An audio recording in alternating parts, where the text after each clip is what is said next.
you guys for joining. Today is November 18th, and we are talking about our second pillar of OnBase. ECM, yeah, capture. Capture, getting documents into your ECM system. Exactly. So, join us on our journey into capture. Absolutely. As we present to you our new widescreen format for the Naviant webinars. As you guys can see, Naviant's kind of gone through some rebranding. We changed our color scheme around a little bit to represent our company culture and kind of progress of what we're making as a company. Marketing tells me it's more fun, so here you go. Here's a fun webinar. Absolutely. All right.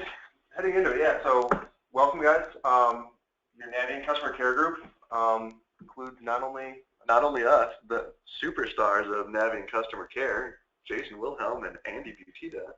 We also have, the other members, Jennifer Henquinet, Jennifer Siegel, and Kathy Hughes. Here we are, posed attractively on a bulldozer, for whatever reason. Always fun.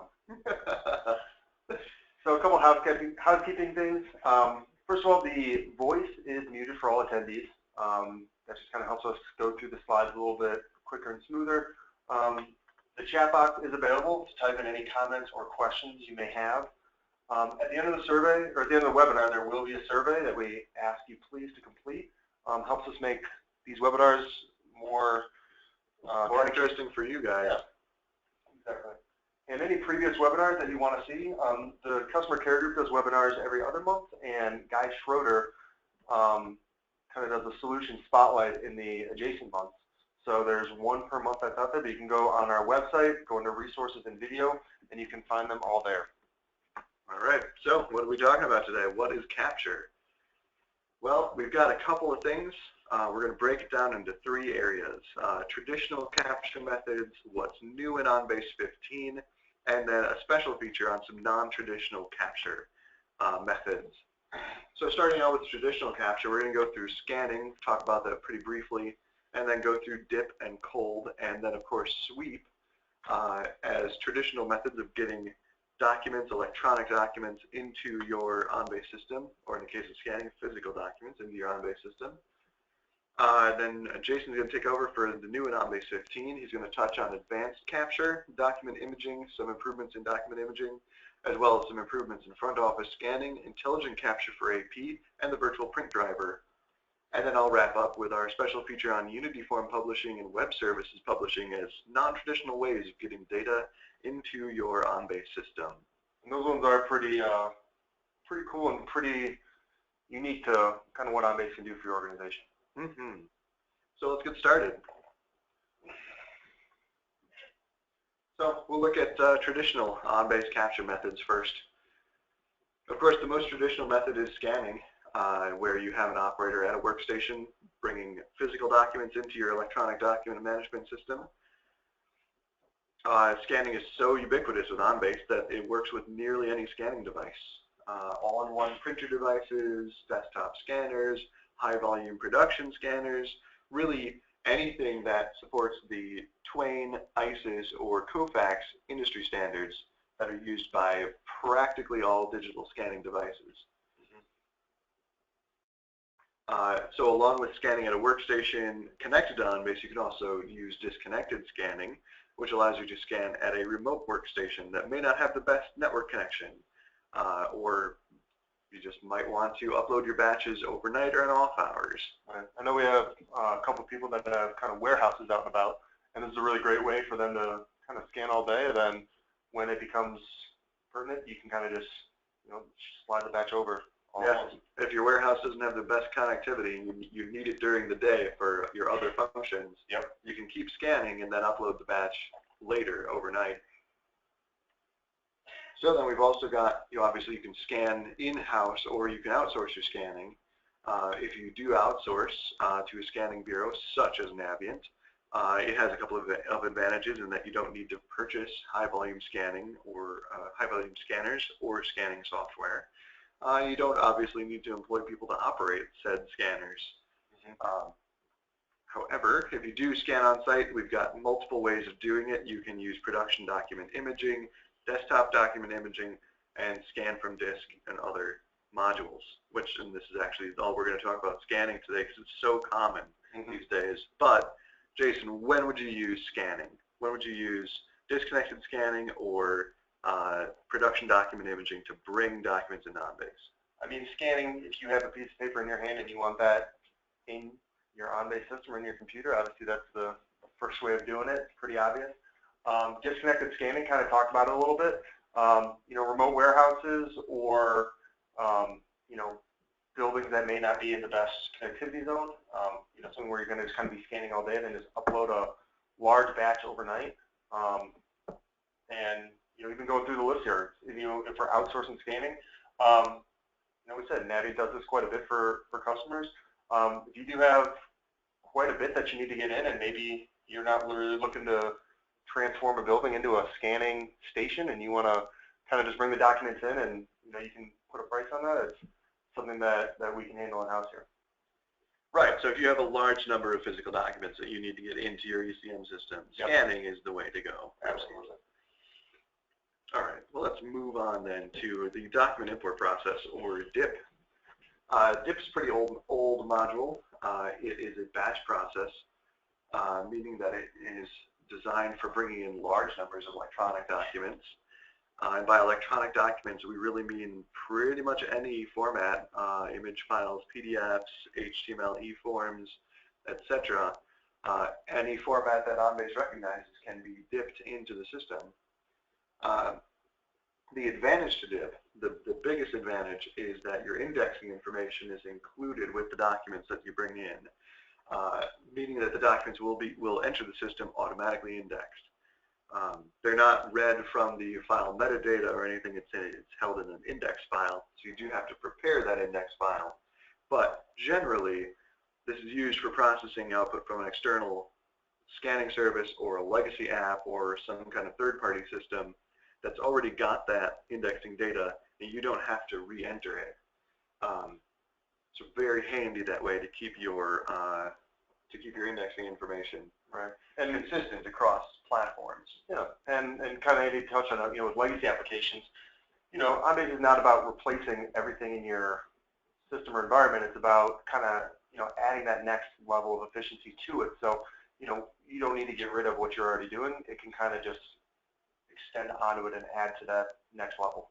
Right, and you can schedule it, so you can, if you have, regular exports from your other systems, you can bring them into OnBase fully indexed, ready to go.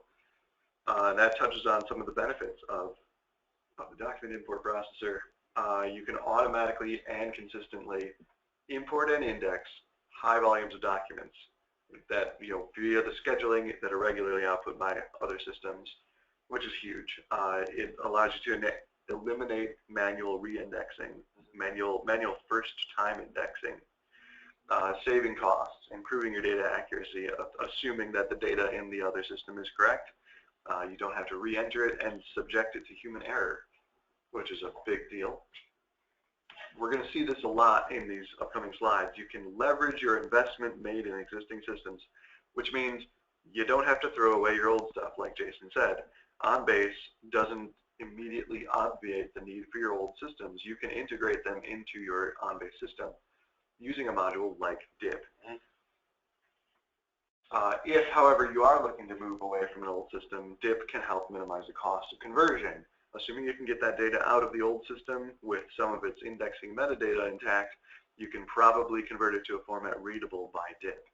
It's extremely flexible because it is a hardware-independent solution that allows high-volume capture regardless of the output source. So, when would you use DIP? Oh man, we have pretty much customers that are going to be using this all the time. Like you said, anything that's going to be coming over that comes with that index file that brings it in.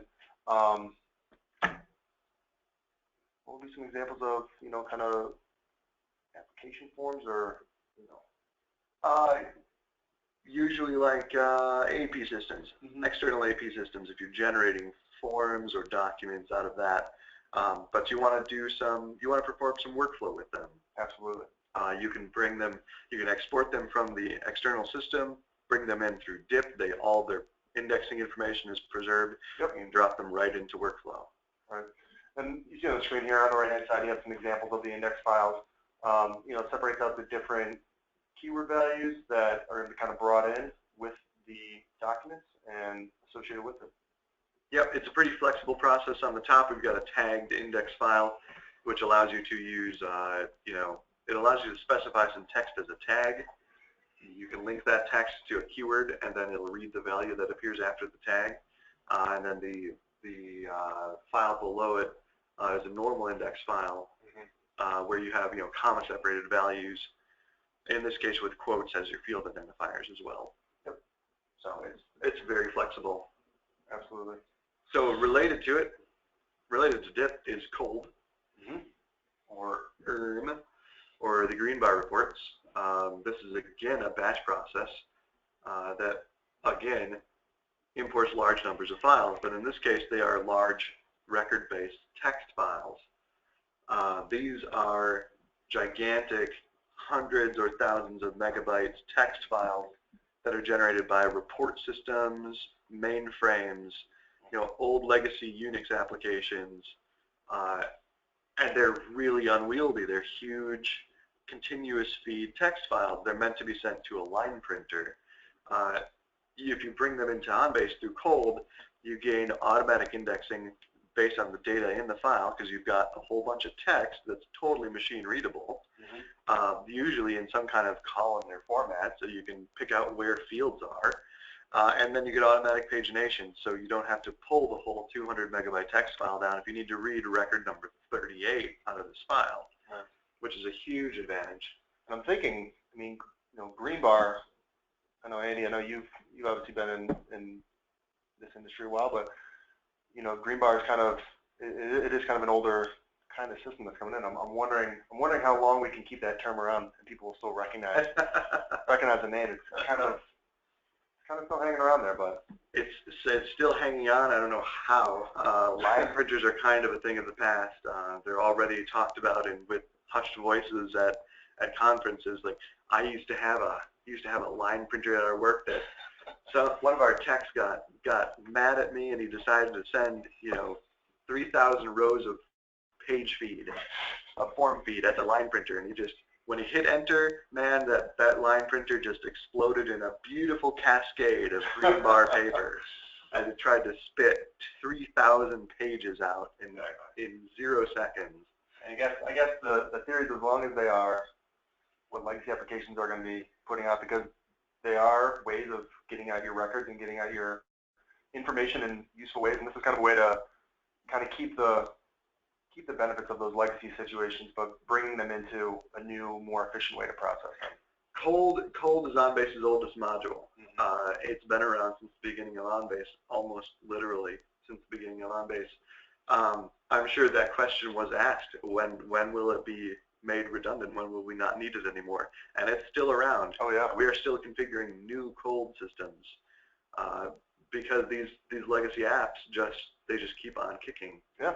And rather than try and kill them, we can integrate with them. Absolutely. Using a module like cold.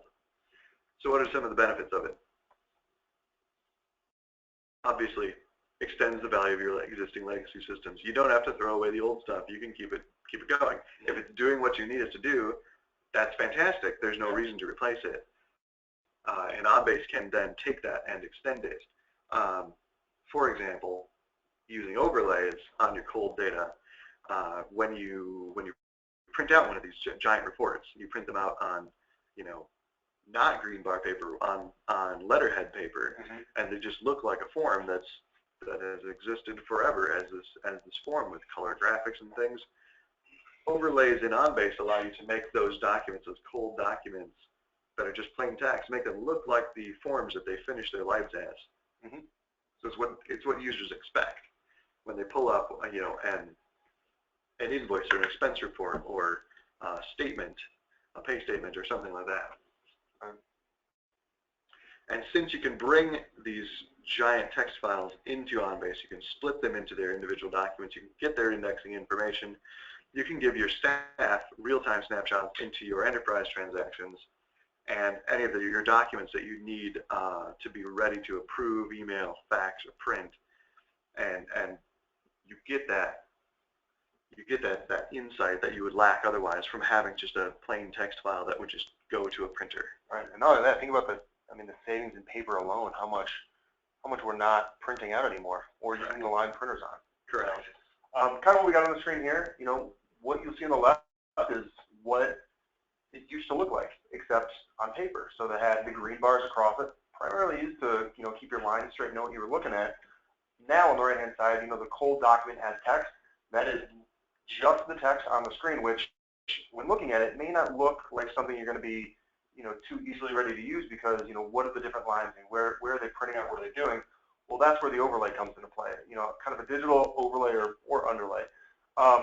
It makes the document make sense, and it's what your end user is used to seeing or what your customers used to seeing. But by doing it with the overlay, it kind of puts titles on everything, and it makes it all make sense. So you can read it, you can see it, and it takes just a text file and now makes it a purchase order. Cold is a hugely powerful module if you've got these legacy text-based systems.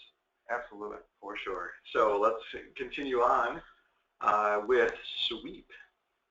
Sweep allows you to import, either individually or in large quantities, any existing electronic files into OnBase without using a scanner. Like the previous two, this is a batch process. However, it does differ from both dip and cold in that there is no automatic indexing of the files as they're brought in. These are just sweeping in loose files. There's no index file. It's not reading any metadata out of the files, but it's a very, very easy way to get files into OnBase.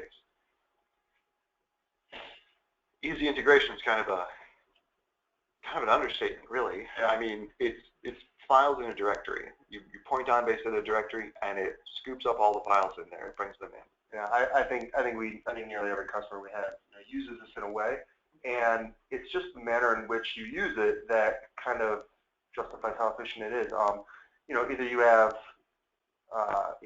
files being emailed over that are just kind of going right into a directory, or bringing them in from a multifunction device and just saying scan it straight to this folder, and every 4 or 5 minutes you're sweeping that folder and bringing them right in.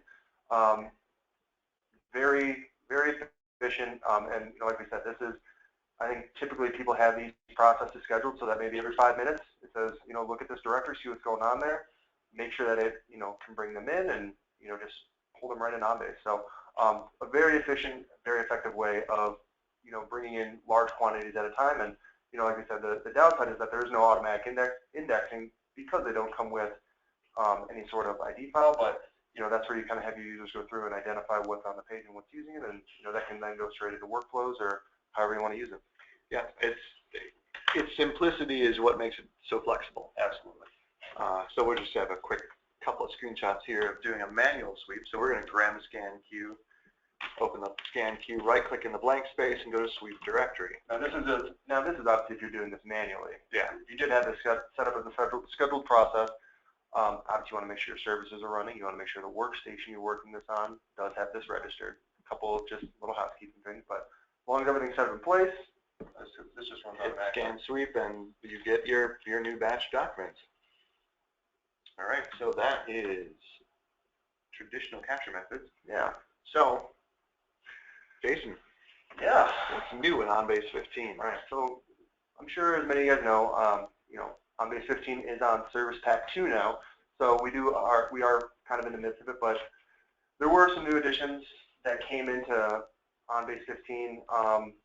They've kind of just been tweaking stuff, kind of little bits here and there, but it's stuff that is definitely making end users work a lot easier, and making kind of the processes work a little bit better. So first thing I want to touch in is advanced capture. So kind of the first thing we talked about, or first thing that they kind of highlighted, was that now we have the ability to have zones auto-redact after processing. The documents will not need to move to an automated redaction queue. This option for auto-burn redactions is found in the Forms dialog box. So you can see right in the middle there's a underline and an arrow pointing to it. Of course, this will only apply to those zones on the form that you've identified as auto-redaction.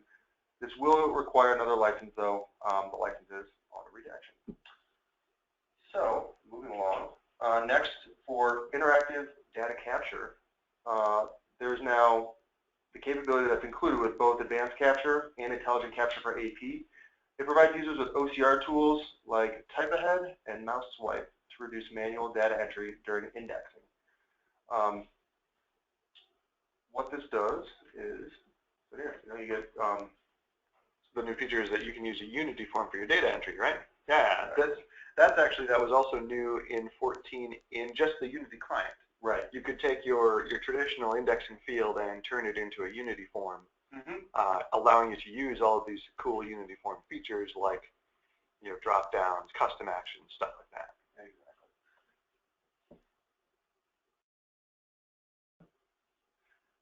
So one of the other nice things that they've kind of included now is with interactive data capture, when you are kind of bringing documents in, if you hover over parts of the form that are OCR'd or intelligently captured, when you hover over them, it'll actually highlight it on, it'll kind of highlight back and forth so that you know what part is being captured on the screen so that you can kind of verify that it is what you're looking for, so that the right keywords are being selected. The other nice thing is now from there you can actually do Control-C, which is your native keyboard moves to copy, and you can paste it into any other applications you need or any other applications that you're going with. On the bottom as well, we talked about how now it'll also read barcodes. So as long as you are only using traditional one-dimension barcodes, not two-dimensional barcodes, this is supported. It does require the barcode server license to get this going though. Next, we're going to talk about document imaging. So there were a couple updates in 15. First off, kind of the nice one that I really liked was that right off the top here on your dialog, or your scan complete dialog box, it'll show you the number of pages scanned. So we've had some instances where people will be scanning large batches in at a time, and maybe they know they have 100 pages or 50 pages or 200 pages. And what this does is it kind of just gives you an overview and gives you confidence of what was scanned in and what was read. Before you scan them in, and maybe you have a second guess saying, did it grab all the pages, or did two get stuck together, or what kind of came about it? But at least now it says, we scanned 36 pages.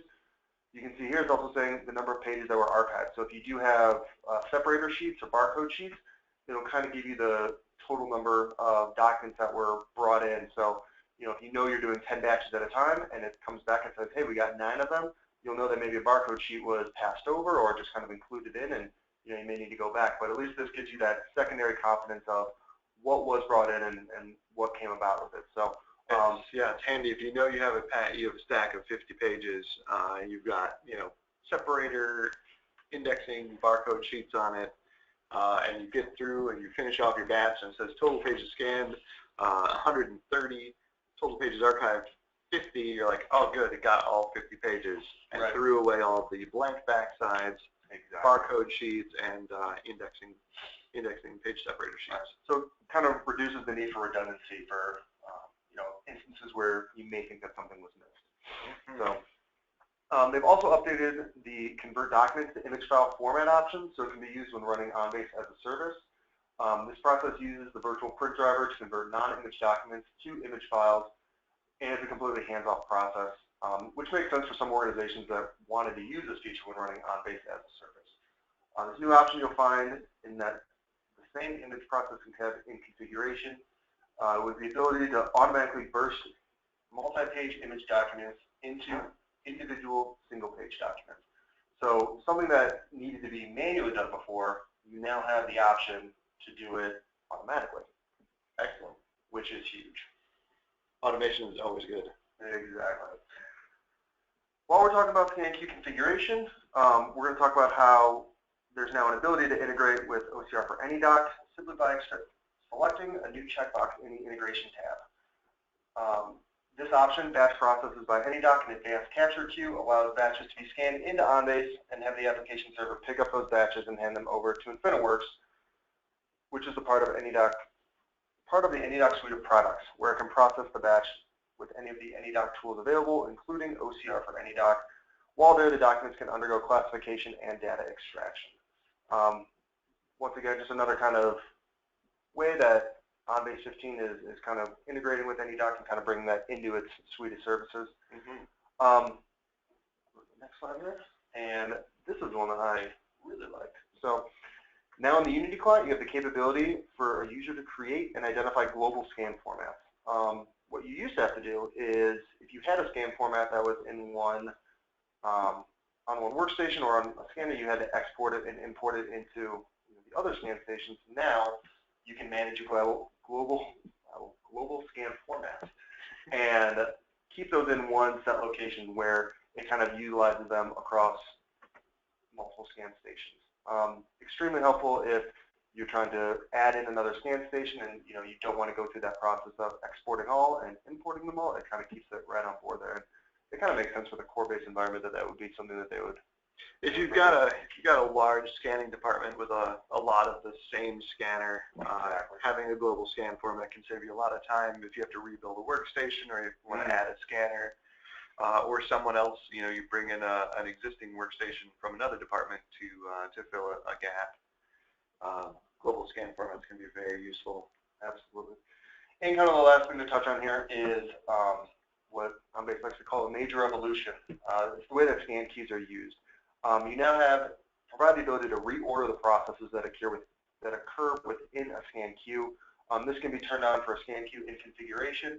If you look in the upper right-hand corner there is that checkbox under batch processing that says Enable Custom Scan Processes. This will require that a user editing the scan process has the document imaging administrative privilege. So if you do not see that option available, that's kind of the first place you're going to look to go with it. Just kind of a way to customize, and if you have a process in place that you want to adjust, this kind of gives you the ability to do it.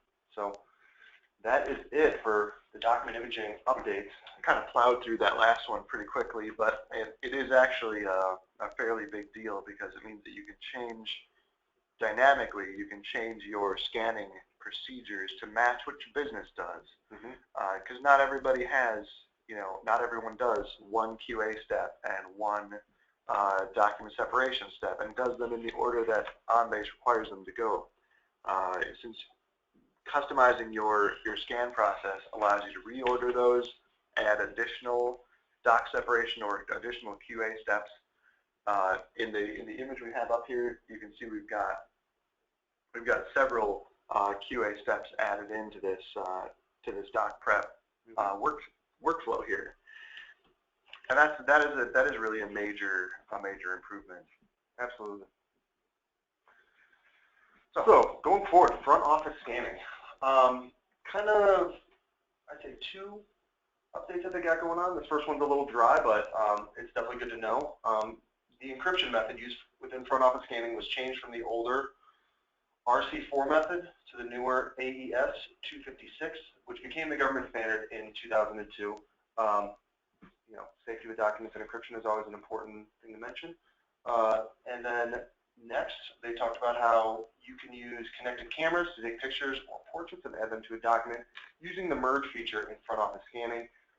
If you want to think of an example of where this can be used, think in healthcare, patient registration on the wristbands for mothers and babies, carrying them up. So when a baby goes into the ward they're held, they have the picture of the mother on there. And where do babies come from, Jason? So, for example, when a child is born, they can immediately snag a picture of the mother right there and get that on the baby's wristband right away to prevent mishaps in the delivery room. Exactly. So kind of just an added feature, but once again, it just shows that they're constantly pushing the boundaries of what they can and cannot do. So next, we're going to go into intelligent capture for AP. So they did have a couple updates. A lot of them are going to be kind of under the cover, stuff that's not going to be easily seen. But one of the big things they did, they refined the way that the engine finds and verifies addresses and phone numbers, particularly for U.S. and Canadian addresses. With the manner in which I've seen some addresses coming out of rural parts that don't seem like they have house numbers in them. They look more like GPS coordinates, but and N324 W567. That's totally. I know exactly where that is. Exactly. So, always something to kind of bump the envelope on. And you'll see kind of hopefully you'll see a big difference in the way they're more accurate because of the updates. And now there are many more data types found on accounts payable invoices that can be extracted and mapped to document keywords, which adds to the total amount of data that can be lifted from invoices. Used really well for keyword mapping. Speaking of keyword mapping, there is also new data that can be captured, and they're always looking for kind of new ways to verify those data keyword values, including regular expressions, autofill, Unity scripts, or looking up data in the ERP system using EIS capability. So, kind of looking at the image here, you can kind of see what's going on with that. EIS. Ice, baby. I know. And then moving on from there, while using regular expressions for data validation and identification, there's also a new interface in data capture configuration for adding, editing, deleting regular expressions, making it quite easy to view the regular expressions used, and once again, add or edit them right there as needed. For users that are verifying documents processed by Intelligent Capture for AP, it's now possible to alert them of any possible discrepancies by highlighting suspect item lines for them. So, I don't have an image of this. This is quite nice. If you have items that are kind of brought in where, you know, OnBase is kind of starting to think a little bit, and it's starting to say, you know, maybe this is something that you want to take a look at. We kind of question, you know, is this the right thing that's pulled out?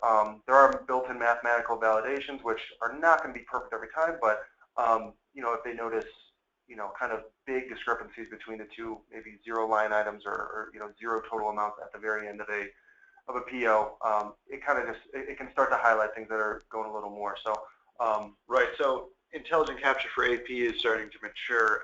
We're starting to see some more of the integration that we've been promised. In this case, like if you're scanning in invoices and you've got, excuse me, the purchase orders already in OnBase, now we can highlight items that don't match those items found on the purchase order, which is pretty major. If the Intelligent Capture engine is unsure on an OCR value, if its confidence index is low, it can highlight those so that the user can correct them. Mathematical validation, you know, if you know that this invoice needs to add up to X, Intelligent Capture for AP can find the total line on the invoice, and if all of the line items on it don't add up to it, we can alert the user, which is excellent. Absolutely. All right, moving on. So, other languages. Exactly. So, and now, when going with the data capture server configuration, there's now support for Portuguese and Spanish documents. They are working on and should become very soon is French and German. So, kind of just expanding the scope and kind of the range in which OnBase can kind of work globally.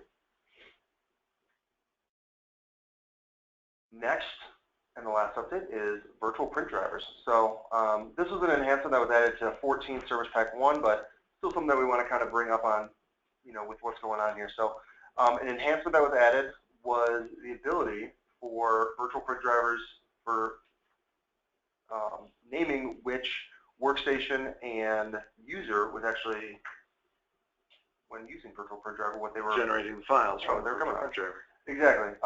Makes it easier to use it in a shared environment. In this example, with forward slashes instead of backslashes, we have a print spool that's being added to a shared file server. Yep. And in this case, we can separate those out by machine, by each machine ID using %machine% macro, which is handy because then you can also, as we show in the lower part of the dialog, you can set each file name to be %username and %GUID. Yep. So you have unique files per user per machine, which is really excellent for like Citrix farms or for very large OnBase installations where you don't want these generated files. I mean, these are eventually going to go into your ERP system. You don't want these files to be hanging around on people's hard drives. Right. If anything, they should be in a, you know, they shouldn't exist. I mean, with virtual print driver, they'll exist for just a moment before they're imported. But if they have to exist, it's best for them to exist in a controlled area on a server somewhere, and this allows you to do that really easily. Right. And for instance, if a user is printing a document from a specified workstation that will affect the routing of the document, that value can be captured and used by workflow to make sure it's properly routed. So kind of gives you a little more customization with the virtual print driver. Excellent. And that kind of wraps it up for kind of new advances in 15.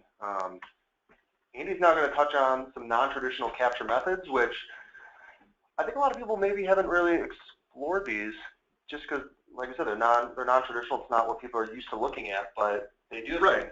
When you talk about capture, everybody thinks, oh yeah, plugging a scanner into a workstation running OnBase, that's capture. Right. Not really. Not always. It's capture is bringing information into your ECM system. Make sure I didn't do redundant. Nope, I didn't. Okay. All good. ATM machine. Yeah.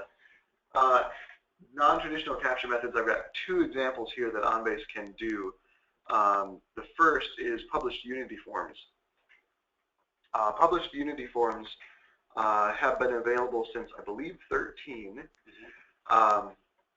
Their number one feature is they allow you to get data from outside of OnBase, and not just programmatic data, because we can do that through autofills and through web services, WSDLs.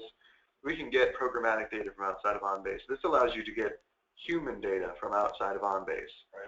Right. This allows you to fill out a form, build a form in Unity Forms Designer, and then publish it out onto a configured web server. Yep. It doesn't require a web server license. It does require, obviously, the Unity Forms license. And you'll need, I believe, Unity Forms will come with one. You can use the Unity client for configuring Unity Forms if you don't own the Unity client server license. But you can publish this form then out onto your configured web server and have the wider internet and interact with it. You can use this for sales orders. You can use it for shipping information, for account information. Yeah.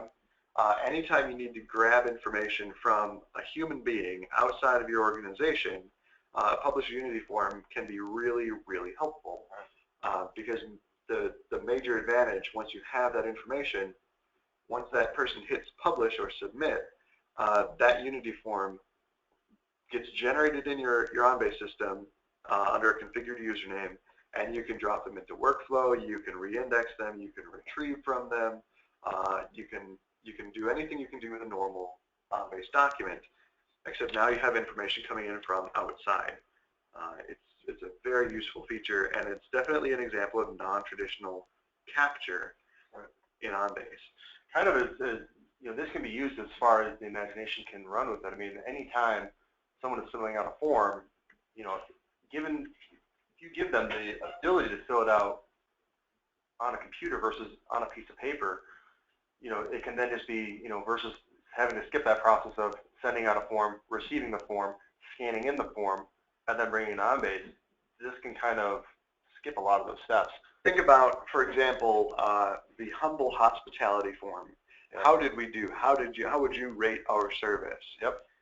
If you digitize that and throw it into a Unity form, now when everyone fills out their how did we do form, you have an immediate snapshot into how you're doing. And then you can start to correlate that data. Yeah. Like, why? Well, we always do less well on Mondays. We're doing the best on Thursday afternoons. Right. So you can start to look at trends in your data automatically because you're bringing that information into OnBase immediately. There's no scanning. There's no startup cost to doing it. If you've got Unity Forms, you can do this, and you can bring information into your OnBase system and start working with the information immediately. And when you talk about that, when you talk about immediate, I mean, talk about that. How are we doing forms? Let's say, get this on a very small scale, but even, like a restaurant. If they had this and they brought it in immediately, I mean, you can almost catch the people in the parking lot and say, I'm sorry. Practically. Published Unity Forms work on mobile devices, so yeah, you could get it on people's phones. They can fill out, you put a couple of simple questions on there that people can fill out on a phone keyboard. Yep. You can get information from there immediately. Absolutely. So literally immediately. So, like I said, not a traditional way of doing it, but extremely powerful, and the limitations are they're as limited as creative as you are. So, if you have more robust needs for getting data in and out of OnBase, there's one more option that I want to talk about, and that is web service publishing. Web Services Publishing is new in, I believe, 14 first introduced it, and it has a large additional number of features in 15. Right. And Web Services Publishing allows, well, it has some more requirements than published Unity forms. Right. You're going to need Microsoft EIS and a Highland Global Cloud Services account for monitoring your usage of it, because it enables programmatic web service-based access to a very large number of OnBase functions. I've got 4 examples here of the, I believe, 28 functions that Web Services Publishing allows you to do. And this is programmatic access, but this is programmatic access through SOAP and REST protocols, allowing you to create custom web applications that can call OnBase. They can generate eForms or Unity forms. They can retrieve documents. They can index documents. This allows you to integrate. I'll just hit the last bullet. Configurable in Studio. If you haven't tried Studio, you guys are missing out. Yeah. You'd use this in a situation where you have an existing, say you have an existing web-based portal app that all of your users live in, and they are not going to move away from this portal app because they will revolt against you if you do.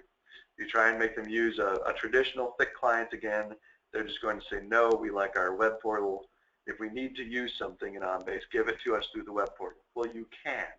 Using Web Services Publishing, you can integrate retrieval and hit lists. You can integrate creating and deleting forms, indexing information on forms, putting documents into workflow, getting their workflow status, what queue they're in, reading any of their keywords. You can practically interact with OnBase programmatically through Web Services Publishing.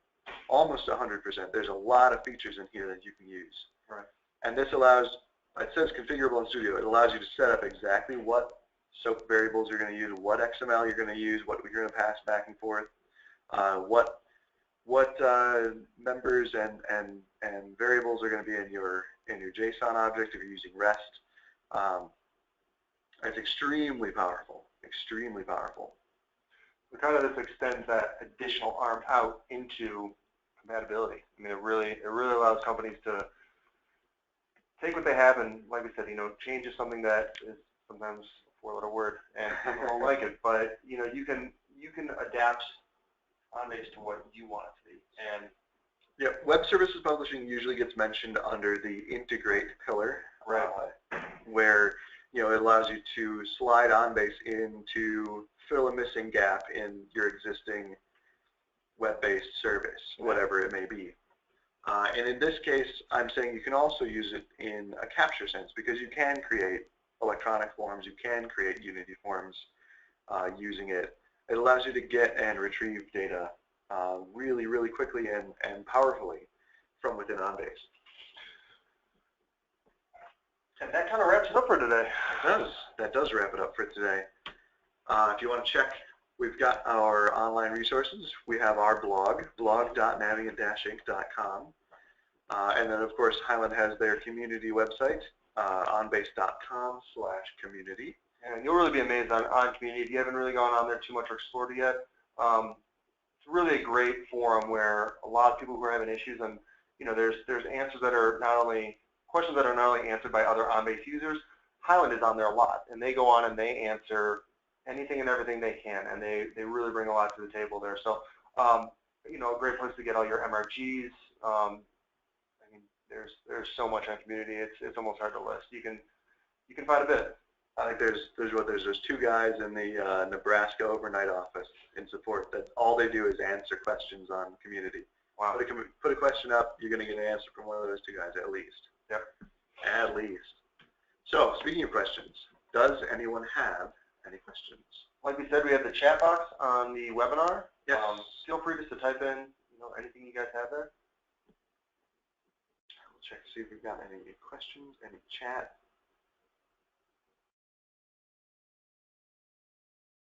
No questions. We explained everything perfectly, didn't we? Absolutely, there are no issues whatsoever. See, anybody's actually active. And everyone's asleep. Nope. We just put them to sleep. That's all. Fist bump, Jason. There we go. All right, let's jump into now just some final housekeeping things. If you're unaware of where we're at, OnBase, we have, like we said, we rolled out Service Pack 2 not too long ago. And take note that with OnBase 15, the core and classic versions are merged. We are only keeping track of the core version now. Right. And that version is 15.02.128. Right. If you're reading into that they're only updating the core version numbers anymore, kind of the same with workflow, where they're making additions to core. Classic is. That's right. There have been no new workflow additions in classic workflow since OnBase 8.2. That's going to continue. Core-based is the way of the future. Exactly. So some of the other software we work with, Kofax, we're at Capture 10. Kofax VRF Elite, right now version 5.1.0 R2. Teleforms, we're at version 10.8, and Brainware is up to 5.6, Service Pack 1. If you have any questions on what version you're on or what version you think you want to be going to, please don't hesitate to reach out to us. We can advise and kind of point in the right direction. That's right. We certainly can. So our next webinar is going to be in January. That is the third Wednesday, the 20th of January. If nobody submits any better ideas, we're going to do the third pillar of ECM, which is measure, which should be fun. That's getting data about your data out of OnBase. I think it's important to mention that, with us kind of going through these pillars, obviously a lot of us have been in the ECM world and, working with OnBase for a while, but, it's kind of good to revisit these basic principles once again and make sure that, you're utilizing everything that comes with the OnBase suite. I mean, there is a lot that goes into OnBase and a lot that can be used and a lot that, maybe isn't touched on that, you don't really recognize you have the ability to use. So kind of us going through these once again is kind of just to revisit the basics and, kind of like checking the tire pressure in your car. You got to do it every once in a while. It's a big product. It's got a lot of features, and we just want you guys to make use of as many as you can. Exactly. And we also get to now say the joke that we will see you next year. That's right. Next year. Yes, cheesy jokes are free this time. The next Naviant conference, I'm not sure how many of you guys were at our conference up in Lambeau Field in Green Bay, but that was not too long ago. 2-day summit, covered a lot of different topics of conversation. There were some classes that users could go through. I know Andy and myself came up for the dinner, and it was overlooking the beautiful. It was in the Champion Lounge. Yeah. At the very top of Lambeau, overlooking the field. It was a really beautiful venue. We've moved it for our next conference. We've moved it to Monona Terrace, which, as not impressive as that sounds, is actually a larger conference center. So I would expect, come on guys, more attendance, more classes, more sessions, more seminars. I mean, we went from, I think in the year before we had 120, and this year we went right around the 140, 150 mark. So we're getting, more and more attendees there. That's good. We like that. We want to see people learn more about the product and more about using the product, and that is what our user summit is really about. Absolutely. Yeah, networking, kind of meeting other users, but we talk classes on workflow, Unity Forms, WorkView, different sessions that, our purpose is to enhance your end using ability. So, and, if you haven't been to Madison yet, we are obviously located in Verona, just south of there, but the Monona Terrace is an absolutely beautiful venue. It overlooks Lake Monona, and in the other direction, it overlooks the Capitol, which is the tallest building in Madison, and is absolutely gorgeous. So, by law, the tallest building in Madison. Exactly. So keep October 2016 on your calendar. That'll be one that you do not want to miss. Absolutely. All right. Another webinar is in the bag. If you guys have any questions, you know where to find us. If you don't, the addresses are on the screen. Go to navient-inc.com or email us at support@navient-inc.com or give us a call. We'd love to hear from you at our 800 number, 1-800-686-8789. Thank you guys for joining us today. We appreciate it. Have a good one.